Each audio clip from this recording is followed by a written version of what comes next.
अब रसायन विज्ञान की कुछ मूल अवधारणाएं। परमाणु, आज का टॉपिक का नाम है परमाणु।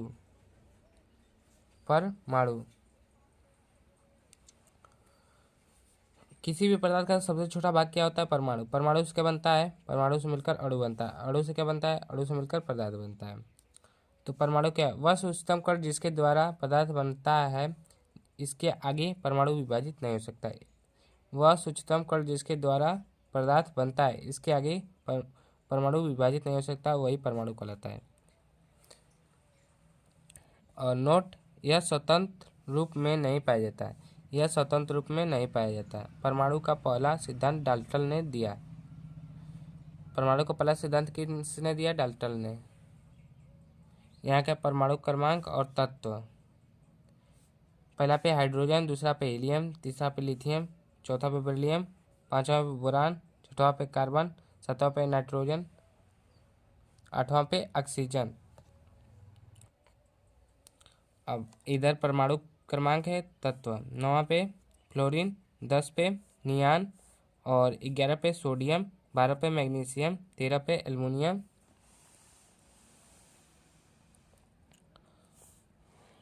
और 14 नंबर पे है सिलिकॉन, 15 पे फास्फोरस, 16 पे सल्फर, 17 पे क्लोरीन और 18 पे आर्गन, 19 पे पोटेशियम, 20 पे कैल्शियम, 20 पे कैल्शियम और 21 पे स्कैंडियम और 22 पे टाइटेनियम।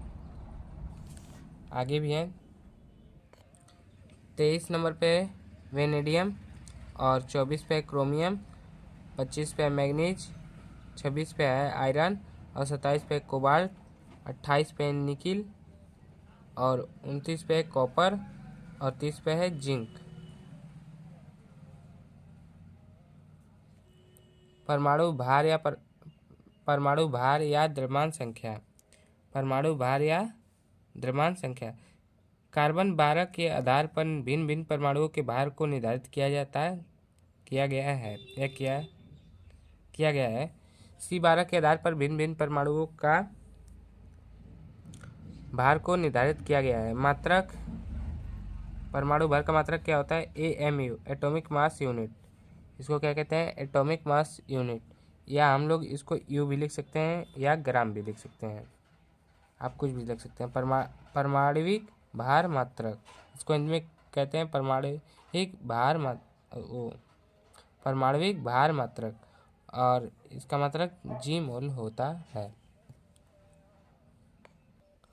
हम लोगों ने अभी पहले परमाणु क्रमांक और परमाणु देखा है। अब हम लोग परमाणु भार देखेंगे। इसको आप लोगों को याद कर लेना है, जिससे कि परमाणु भार निकालने में आसानी होगा। हाइड्रोजन का 1 होता है, हीलियम का 4 होता है, कार्बन का 12 होता है, नाइट्रोजन का 14 होता है, ऑक्सीजन का 16 और सोडियम का 23, मैग्नीशियम का 24, एल्यूमिनियम का 27, फास्फोरस का 31, क्लोरीन का 35.5, पोटेशियम का 39, कैल्शियम का 40, आयरन का 56, कॉपर का 63.5। अब आगे है अणु। अणु कैसे बनता है? परमाणु से मिलकर बने निकाय को अणु कहते हैं। अणु कैसे बनता है? परमाणु से मिलकर बने निकाय को अणु कहते हैं। परमाणु 5 ग्राम और दूसरा परमाणु 6 ग्राम।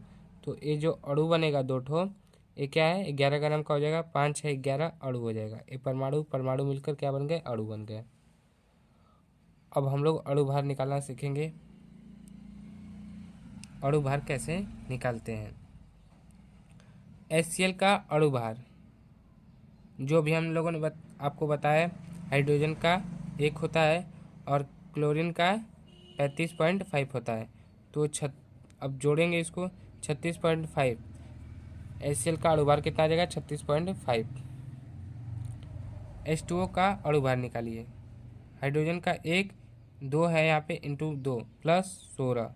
ऑक्सीजन का कितना होता है? 16। अणु भार 18, यहाँ पे 2 हो गया, 2 प्लस 16, 18 ग्राम हो जाएगा अणु भार। NH3 का अणु भार। NH3 का अणु भार नाइट्रोजन का 14 होता है और हाइड्रोजन का 1 होता है, 1 × 3। इसका कितना हो जाएगा 17 ग्राम। 14 3 17 ग्राम आंसर। और H2SO4 का पूछेगा तो क्या करना है, इसका भी निकाल लेना है। हाइड्रोजन का 1 × 2, सल्फर का 32 और ऑक्सीजन का 16 16 चौका 64, 2 हो गया 32 64, 98 ग्राम किसका आ जाएगा H2SO4 का।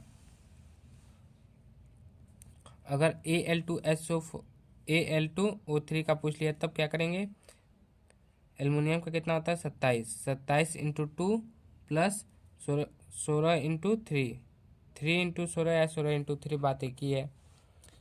और इसको करेंगे तो 54 आएगा और फिर 16 48 आ जाएगा। अब जब जोड़ेंगे तो 102 ग्राम आएगा इसका आंसर। और अगर चीनी C12H22O11 का पूछ लिया तब चीनी का होगा। कार्बन का कितना होता है 12, 12 × 12, हाइड्रोजन का 1 × 22 और प्लस का चिन्ह यहाँ पे। ऑक्सीजन का 16, 16 × 11, यहाँ पे 11 दिया है तो ये कितना आ जाएगा 342 ग्राम आंसर आ जाएगा इसका। चीनी का कितना होता है तो 342। अब परमाणु मूल कण।